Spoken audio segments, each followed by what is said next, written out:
มาเริ่มวางแผนเก็บกำไรเนาะเอามือละ100 เหรียญนี่แหละเนาะมือละร้อยปลายเนาะประมาณนี้กำไรเฮ็ดได้ทุกคนเนาะ100 200เนาะอย่างน้อยก็บ่ให้หลุดมือละ100ซะเนาะได้มือละ3 400ก็แฮ่งดีเนาะขอเพียงแต่มือหนึงอย่าให้หลุด100เนาะสำหรับข้อยเนาะตั้งเป้าหมายไว้ประมาณนั้นทุกคนเนาะเฮ็ดได้บ่เฮ็ดได้นี่ก็อีกเรื่องหนึงทุกคนเนาะเราต้องมีเป้าหมายไว้ก่อนเนาะโอเคมาทุกคนเนาะหลังจากที่เดือนก่อนท่านเนาะพอร์ตเกือบแตกทุกคนเนาะแต่ว่ายังเนาะยังเหลือประมาณ400 500เนาะตอนนี้ก็ปั้นขึ้นมาฮอด1,000แล้วเนาะโอเคมาโอเคทุกคนเนาะช่วงนี้นี่ค่อนข้างที่จะสวิงแห้งอยู่เนาะสวิงแห้งอยู่เนาะอ่าเดี๋ยวเบิ่งอีกออเดอร์หนึงทุกคนเนาะเบิ่งอีกเด้อออเดอร์นี้นี่โอเคถ้าว่ามันเป็นตามเน็ตวอลลุ่มมันต้องลงมาแดงถ้าว่ามันบ่เป็นเนาะมันต้องสลับขึ้นไปเขียวอีกเนาะมันต้องออกตามสีเป็นคู่เขียวแดง2เขียว2แดง2ออเดอร์นี้มาเบิ่งนํกันเด้อมาเบิ่งนํกันโอเคแสดงว่ามันสลับลงมาเนาะสลับลงมาแสดงว่าเข้าตามเน็ตวอลลุ่มอยู่เนาะโอเคทุกคนเนาะมาเดี๋ยวค่อยจะเดินเงินนี่จะเริ่มต้นทุกคนเนาะเอาไม้ละประมาณ9 เหรียญซะเนาะ9 เหรียญอืมถ้า9 เหรียญเราต้องได้คูณไปโอเคทุกคนเนาะโอเคเอาไม้ละ9 เหรียญนี่แหละเนาะมาสำหรับรอบนี้ทุกคนเนาะตามที่ค่อยเดินไม้ใหญ่นี่แน่นอนเนาะค่อยคูณไปนี่ก็งบพวกนี้ก็คูณได้ประมาณ5 ไม้เนาะพลาดทอน5 6 ไม้ติดนี่แสดงว่าพอตแตกทุกคนเนาะโอเคทุกคนเนาะมาออเดอร์แรกเดี๋ยวทุกคนเด้อเนาะค่อยจะตามขายลงมาเนาะลองเบิ่งเนาะโอ้ยังขายเทลงมาหลายแท้ทุกคนเนาะสาเหตุที่ว่าตามขายทุกคนเนาะช่วงนี้กับกราฟยังเป็นแนวโน้มขาลงเนาะแนวโน้มขาลงเนาะและเมื่อกี้นี้นี่เน็ตวอลุ่มนี่ค่อนข้างที่จะซีขึ้นเนาะแต่ว่าตอนนี้นี่มันเทลงมาเนาะแดงมันเทลงมาแห้งขายก็ยังมีอยู่ทุกคนเนาะอุ้ยกลับมาลุ้นมานํกันเนาะเขาตามขายเนาะเป็นแนวโน้มขาลงก็ขอตามขายก่อนทุกคนเนาะตามที่สังเกตเบิ่งแนวโน้มของมันเนาะโอ้ลงมาแดงงามหลายวันนี้อ้าวโอ้ทุกคนเนาะขึ้นไปได้เสยเนาะปาดโถโอ้ขี้ร้ายแท้วะโอ้บ่เป็นตาเทศเนาะกราฟตรงนี้ทุกคนบ่มีหยังมาเดี๋ยวค่อยจะไปต่อเด้อทุกคนเด้อเดี๋ยวค่อยจะไปต่อปรับเงินก่อนโอ้คิดว่าสิวินแหล้วเนาะ9แล้วก็18ซะเนาะคูณ2ขึ้นไปเลยทุกคนเนาะคูณ2ขึ้นไปมาออเดอร์นี้ทุกคนเนาะโอเคขอตามซื้อซะเนาะขอตามซื้อตามซื้อขึ้นไปทุกคนเนาะลองตามเน็ตวอลุ่มลงเบิ่งเด้อเนาะเน็ตวอลุ่มสีลงมาเนาะมันมีโอกาสสลับอาจารย์ไม่ได้เทรด BX เหรออาจารย์เทรด BX แหละนี่ทุกคนเนาะ BX แหละนี่เนาะ BX เทรดเลยแหละนี่บ่ได้เทรดตัวอื่น BX เทรดเลยแหละโอเคเอามาลุ้นมานํกันโอ้ขึ้นงามเด้อออเดอร์นี้ถ้าว่าลงไปแดงวิสุดท้ายเท่ากับปีนมีตติ้งเท่านั้นแหละทุกคนเนาะโอเคงามหลายลูกงามหลายออเดอร์นี้อ้าวโอ้บ่ได้ตีทุกคนเนาะโลกมาเสยป้าดนี่ใครว่าล่ะใครว่าเจ้าอย่าเว้าเจ้าอย่าเว้าเจ้าว่าแล้วก็เป็นเลย โอ้ทุกคนเนาะบ่ได้ตี กระตุ้นน่ะโอ้ว่าเป็นบ่คัดครับ เป็นตาปีนมีตติ้งแท้นี่เนาะโอ้ยเห็นว่าก็ได้ทุกคนเนาะ อาจารย์พิซซ่า ปิดซะเนาะทุกคนเนาะทุกคนเบิ่งค่อยเทศก็ได้เนาะมันจะเป็นต้องออกตามออเดอร์นี้ผ่านก่อนเด้อออเดอร์นี้ผ่านก่อนโอ้คิดว่าสิวินแล้วเนาะบ่ได้ติลงเนาะมาบึดเดียวนี่มันเฮ็ดโอ้บ่มีหยังทุกคนเนาะกราฟบ่งามเนาะเปลี่ยนกราฟดีบ่เดี๋ยวเปลี่ยนเล เบิ่งยเปลี่ยนเลยตลาดทองคำมักสวิงเลยโอเคเดี๋ยวเบิ่งโอเคทุกคนเนาะเอาบิตคอยน์เด้อทุกคนเด้อบิตคอยน์เด้อบิตคอยน์นี่น่าจะสวิงน้อยสุดเนาะสวิงคือกันไปแต่ที่ว่าสวิงจำเด้อนะไปตลาดสลับตลาดยามนั้นเลยโอเคทุกคนเนาะมาเบิ่งนํกันเขาเปลี่ยนกราฟแล้วเนาะเขาเปลี่ยนกราฟแล้วเปลี่ยนมาเป็นบิตคอยน์แล้วเนาะทองคำนี่โอ้บ่ไหวเนาะว่าสิปิดมีตติ้งแล้วทุกคนเนาะมันลงมาเฉยเนาะโอ้เฮาเว้าหยอกซื่อๆเนาะโอ้สงสัยต้องได้ปิดอีหลีแน่นี่เนาะเดี๋ยวเบิ่งก่อนยังมีกำไรอยู่ทุกคนเนาะยังมีกำไรอยู่โอเคแต่ว่ายังบ่ได้กำไรเลยเนาะรอบนี้เนาะโอเคทุกคนเนาะบิตคอยน์นี่เป็นออเดอร์ต่อไปเด้อออเดอร์ต่อไปนี่จะเป็นออเดอร์แรกเนาะก็สังเกตเบิ่งก่อนทุกคนเนาะแต่ละกราฟเนาะเฮาจะเข้าไปนี่เฮาต้องสังเกตเบิ่งก่อนเนาะเดี๋ยวครับทีมงานเข้ามาเพิ่มกันโอเคอืมโอเคทุกคนเนาะเบิ่งกราฟของ Bitcoin เนาะโอ้ทองคำนี่อยากอันตรายเว้ยเป็นไปตามที่เว้าเลยทุกคนเนาะเขาเว้า โอ้สวิงเลยเนาะโอเคมาโอเคทุกคนเนาะมาออเดอร์นี้เนาะเมื่อกี้นี้ไปบ่แม่นเนาะ18 เหรียญเนาะโอเคออเดอร์นี้36เนาะ36ได้เนาะเก้าแล้วก็18แล้วก็36เนาะโอเคคูณ2ทุกคนเนาะออเดอร์นี้เด้อถ้าว่ามันขึ้นเขียวมาสูงๆแบบนี้นี่โอ้ค่อนข้างที่จะมั่นใจเลยนะเนาะค่อนข้างที่จะมั่นใจเลยถ้าว่ามันขึ้นมาเขียวสูงแบบนี้เนาะถ้าว่าบ่มีหยังเปลี่ยนแปลงในตอนท้ายเด้อทุกคนเด้อมาออเดอร์นี้ทุกคนเนาะขายเลยออเดอร์นี้นี่ค่อนข้างที่จะมั่นใจแล้วค่อยขายลงมาเลยเด้อมาลุ้นเมื่อนำกันเนาะสังเกตมึงเลยทุกคนเนาะสังเกตมึงเลยเนาะถ้าว่ามันเป็นเทรนขาลงเนาะเห็นบ่มันขึ้นเขียวมาสูงๆแบบนี้มันจะลงมาแดงต่อออเดอร์นี้ขึ้นมาเขียวมาสูงๆเนาะมันจะลงมาแดงต่อออเดอร์นี้ก็คือกันทุกคนเนาะมันต้องลงมาแดงได้เนาะแนวโน้มขาลงแบบนี้ทุกคนเนาะโอเคมาลุ้นเริ่มกันลงมาลูกลงมาสามั่นใจแล้วนี่เนาะโอ้ทุกคนเนาะ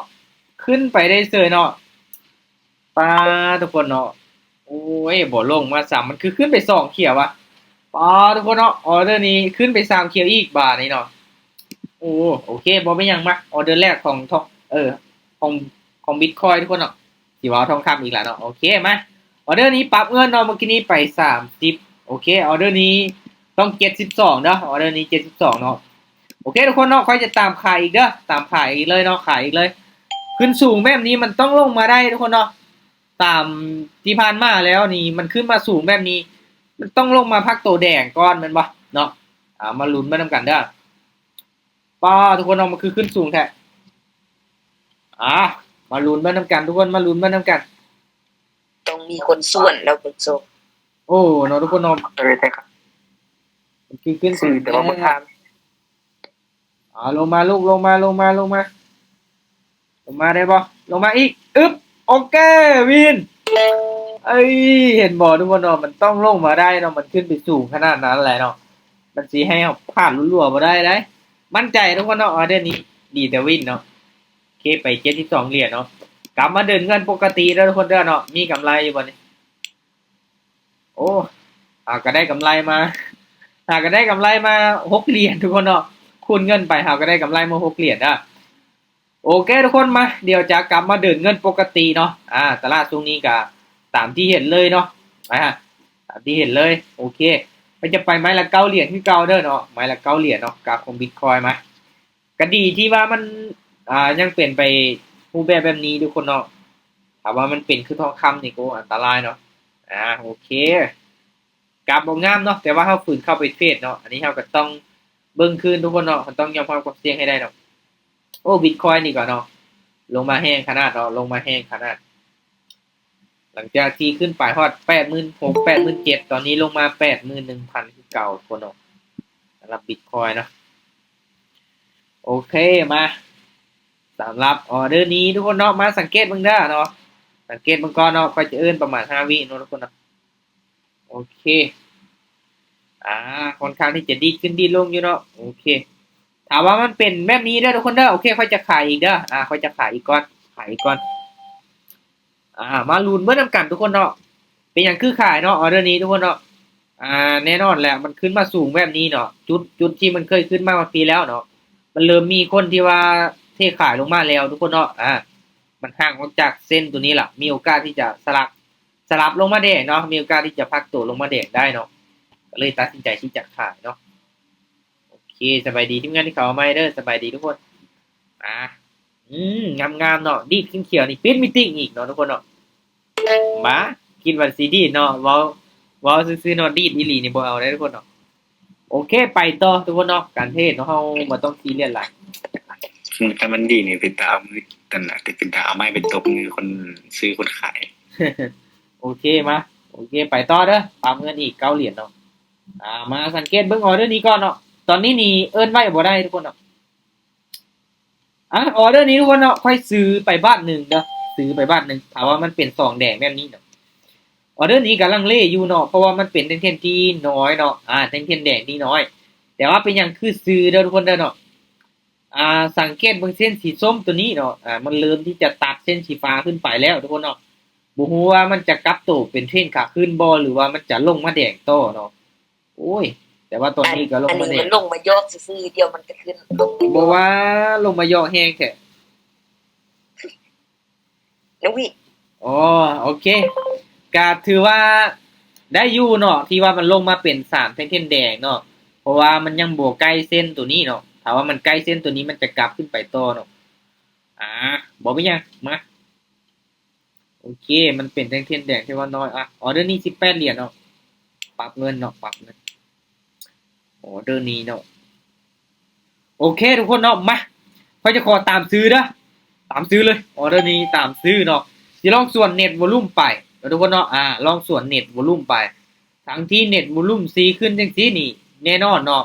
ถ้าว่าค่อยเทศตามเน็ตวอลลุ่มนี้ค่อยต้องขายเนาะค่อยต้องขายเลยแหละแต่ว่าเป็นอย่างออเดอร์นี้คือมักซื้อทุกคนเนาะแน่นอนตามที่ได้เว้าไปเด้อทุกคนเด้อถ้าว่าเส้นสีส้มตัวนี้เนาะมันตัดเส้นสีฟ้าขึ้นไปแล้วมันมีโอกาสที่จะเป็นเทรนขาขึ้นเนาะมีโอกาสที่จะขึ้นเขียวได้เนาะก็เลยขอตามซื้อซะเนาะเอ้ยโอ้ยน้อยเดียวทุกคนว่าเจ็บใจเนาะออเดอร์นี้โอ้ยบ่เป็นเขียวได้เนาะคิดว่ามันเป็นแท่งๆกลืนกินทุกคนเนาะเห็นบ่คิดว่าเป็นแท่งๆกลืนกินเขียวตัวนี้เนาะมันจะขึ้นเขียวต่อขึ้นตัวนี้เนาะแต่ว่าลงมาเสยเนาะโอ้พักตู่สลับลงมาว่ะโอเคทุกคนเนาะคืนเงินอีกแล้วเด้อมาทุกคนเนาะออเดอร์นี้โอเคทุกคนเนาะออเดอร์นี้เด้อซื้ออีกเด้อก็จะซื้ออีกทันบ่เอ้ยบ่ทัน3ทุกคนเนาะกด3พุ่นเนาะโอ้บ่ทัน3บ่เป็นหยังแน่นอนทุกคนเนาะค่อยได้ตามซื้อแล้วก็อยากตามซื้อให้สุดเนาะแต่ว่าออเดอร์นี้กดบ่ทันเว้ยอุตส่าห์ปรับเงินแล้วเนาะปรับเงิน3พุ่นแต่หน้านี้ต้องปรับเงินไว้เผื่อทุกคนมาเบิ่งนำกันเด้อเนาะแต่ว่าส่วนเน็ตวอลลุ่มไปเนาะส่วนก็มีโอกาสอยู่เนาะประมาณ 2-3 ไม้เนาะอุ้ยลงมาแดงเสยทุกคนเนาะลงมาแดงเสยโอเคทุกคนเนาะตามที่สังเกตเบิ่งนี่โอ้มันเข้ากับเน็ตวอลลุ่มเลยเนาะเห็นบ่มันสลับลงมาแบบงามๆเลยมาออเดอร์นี้ทุกคนเนาะค่อยจะกดตั้งแต่15วิซื้อเลยออเดอร์นี้ค่อยซื้อขึ้นไปเลยเด้อทุกคนเด้อตามได้ส่วนได้เด้อมาล่อลุ้นมานำกันทุกคนเนาะเป็นหยังคือซื้อเด้อแดงมา1แดงมา2แดงมา3แดงมา4ไม้ติดแล้วเนาะมันออกแดงมา4ไม้แล้วเนาะมาลุ้นมานำกันเด้อว่ามันจะเปลี่ยนบ่เนาะว่ามันจะเปลี่ยนขึ้นไปเป็นเขียวบ่หรือว่ามันจะสลับปกติแล้วถ้าว่าแดงมาฮอด3หรือว่า4ออเดอร์แล้วมันต้องเป็นเขียวมันต้องเป็นเขียวมาไม้นึงทุกคนเนาะออเดอร์นี้ก็เลยจัดไปตั้งแต่15วิสุดท้ายทุกคนเนาะมามันพักโตลายไม้แล้วมันต้องขึ้นไปเขียวต่อละงามหลายแตกสีละบ่ทุกคนเนาะโอเคสมกับไปตั้งแต่15วิทุกคนเนาะวินออเดอร์นี้วินไปต่อโอเคทุกคนเนาะกาตามประสบการณ์แน่เนาะตามที่เคยจับจุดมาเนาะมันเกิดมาแดงหลายๆไม้ล่ะมันต้องเขียวแล้วเนาะมันต้องพักตัวเขียวก่อนโอเคทุกคนเนาะมันขึ้นไปเขียวไม้นึงเด้อออเดอร์นี้นี่มาสิลองตามเน็ตวอลลุ่มเด้อซื้อออเดอร์นี้ซื้อทุกคนเนาะเน็ตวอลลุ่มสีลงมาทุกคนเนาะแถมออเดอร์นี้เป็นแดงอีกบ่ฮู้ว่ามันจะสลับขึ้นไปเขียวต่อบ่เป็นเทรนขาขึ้นต่อบ่หรือว่ามันจะกลับลงมาแดงเนาะมาลุ้นมานำกันเด้อลองตามเน็ตวอลลุ่มไปบาดนี้เนาะว่ามันจะสลับขึ้นไปเขียวต่ออีกได้บ่มาลุ้นมานำกันโอเคอาจจะมีพลาดแน่วินแน่ทุกคนเนาะแต่ว่าสรุปแล้วก็มีกำไรเนาะมีกำไรอยู่กำไรมา118เนาะโอเคสำหรับมื้อนี้ทุกคนเนาะเดี๋ยวมาเบิ่งนำกันจังได๋ออเดอร์นี้ลงมา2แดงเสยเนาะโอเคทุกคนเนาะขึ้นไปยังบ่หลายทุกคนเนาะแฮงซื้อยังบ่หลายเนาะแฮงซื้อยังบ่หลายปานใดโอเคมาเอาวันนี้ออเดอร์เมื่อกี้นี้ทุกคนเนาะค่อยได้ตามเน็ตวอลลุ่มไปแล้วเนาะเส้นมันสีลงมันซื้อขึ้นไปมาจะลองตามเน็ตวอลลุ่มอีกเด้อทุกคนเด้อออเดอร์นี้ไป18เนาะขายบาทนี้เนาะขายอันตรายอยู่ทุกคนเนาะอันตรายอยู่แต่ว่าลองเบิ่งก่อนนะลองเบิ่งก่อนขอตามเน็ตวอลลุ่มไปเนาะ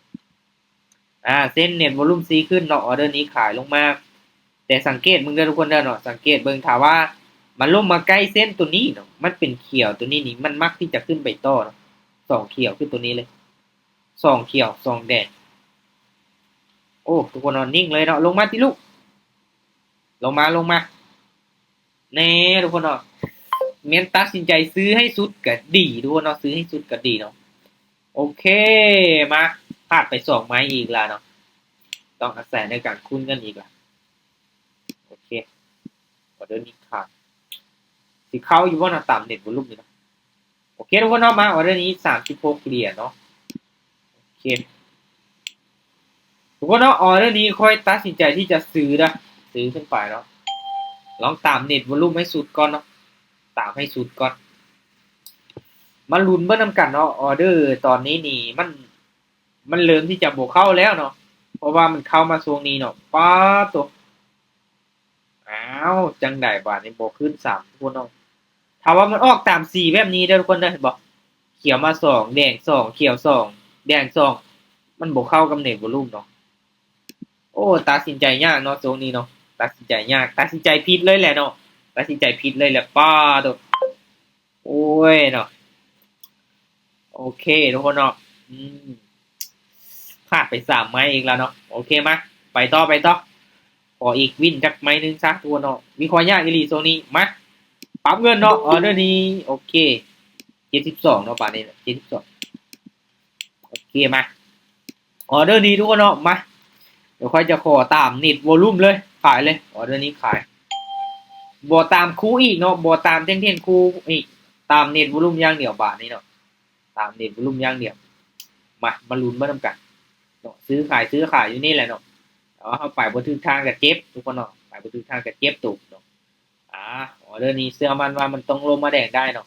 พักตัวเขียวแบบนี้เนาะมันต้องลงมาต่อแดงเนาะมันต้องลงมาต่อแดงได้ลงมาลูกลงมายาวๆลงมาติลงมาอีกโอเควินมันต้องจังซี่ทุกคนเนาะต้องจังซี่เฮาตามนี่เฮาต้องตามที่สุดทุกคนเนาะถ้าว่าเฮาลังเลไปเนาะเฮาบ่ตามแน่สวนแน่นี่โอ้อันตรายเนาะมีโอกาสที่จะพลาดเนาะแต่เมื่อได้ตามแล้วก็ต้องตามให้สุดเนาะกำไรมาปึ๊บ100กับ24เหรียญทุกคนเนาะ100กับ24เหรียญเวลาโอเคยังอีกเนาะมาเดี๋ยวค่อยจะไปต่อเด้อทุกคนเด้อเนาะเดี๋ยวค่อยจะไปต่ออีกเนาะเอาจักให้มันฮอดประมาณ100กับเท่าไหร่ก็มันโอเคเอาประมาณ140เหรียญเด้อทุกคนเด้อเนาะ140เหรียญเนาะเวลาก็ยังเหลืออยู่เนาะโอเคทางงานเดี๋ยวจะไปต่ออีกเนาะทุกคนเนาะมาเดี๋ยววิเคราะห์เอาออเดอร์เน้นๆซะเนาะผ่านแล้วก็ได้คุณกันเอาทุกคนเนาะโอเคมาเดี๋ยวมาลุ้นมานำกันเนาะกราฟตรงนี้นี่จับจุดย่างอยู่เนาะอ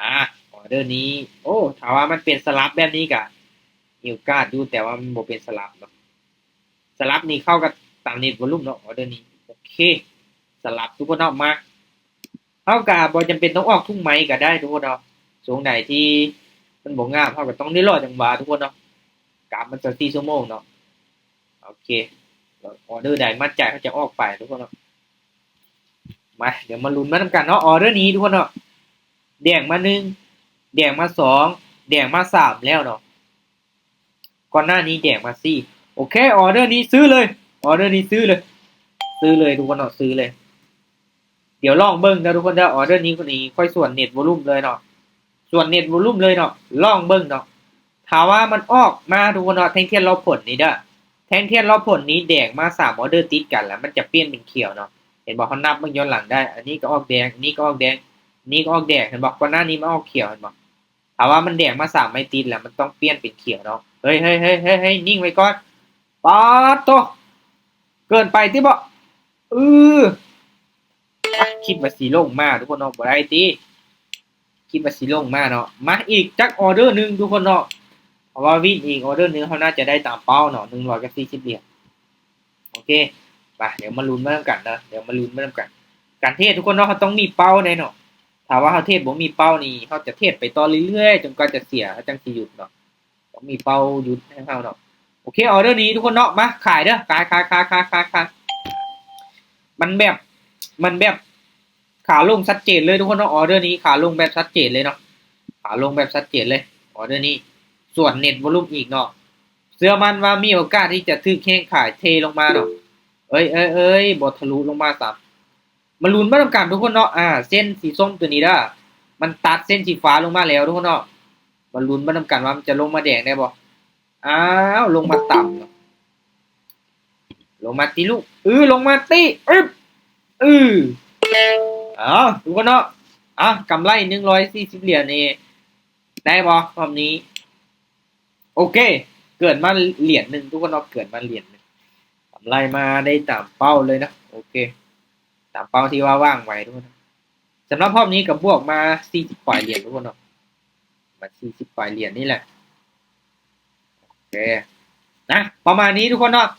สำหรับข้อเอกเนาะโอ้กาบ่ได้เปิดมีตติ้งมาหลายมือได้เนาะ4-5 มือทุกคนเนาะหลังจากที่กลับบ้านไปเนาะโอ้มีคนมีบวกมานำเนาะบวกมานำกลับบ้านไปเนาะ ครับอาจารย์ โอเคก็มีกำไรค่อยๆเก็บเอาทุกคนเนาะกราฟมันก็ประมาณนี้ช่วงใดงามเข้าไปเทรดเนาะช่วงบ่งามก็บ่จำเป็นต้องฝืนเทรดเนาะเทรดมันมีเป้าหมายแน่ทุกคนเนาะถ้าว่าเฮาเทรดบ่มีเป้าหมายได้กำไรเฮาก็เทรดไปต่อเรื่อยๆเนาะเอาไปเอามาเทรดจนตาลายทุกคนเนาะอยู่กับกราฟดนนี่อย่าเว้าได้บ่ตาลายทุกคนเนาะตาลายเลยเบิ่งกราฟดนเนาะตาลายเลยมั่วเลยเนาะวิเคราะห์ก็ยากเนาะถ้างั้นก็ได้แล้วก็พักแล้วก็จังน้อยเข้ามาเทรดเบิ่งใหม่เนาะกราฟงามเข้ามาเทรดเนาะ โอเคสำหรับรอบนี้ก็ถือว่าประมาณนี้ทุกคนนะสำหรับมื้อนี้เนาะเดี๋ยวค่อยจะเปิดมีตติ้งเทรดแบบปกติเนาะแต่ละมื้อบาดนี้เนาะถ้าว่าบ่มีเวียกอีหยังทุกคนเนาะก็จะเปิดมีตติ้งเทรดเนาะให้ทุกคนเข้ามาร่วมมีความต้องการก็ติดตามทางช่อง YouTube นั้นทุกคนเนาะเดี๋ยวจะแชร์เทคนิคการเทรดลงไปเนาะวางแผนการเทรดการตั้งเป้าหมายการเก็บกำไรอย่างต่างเนาะโอเคขอบใจทุกคนที่ว่าเข้ามาร่วมเด้อมื้อนี้เด้อทุกคนเนาะสำหรับมื้อนี้ก็ได้กำไรตามเป้าละโอเคบ๊ายบายทุกคนบ๊ายบาย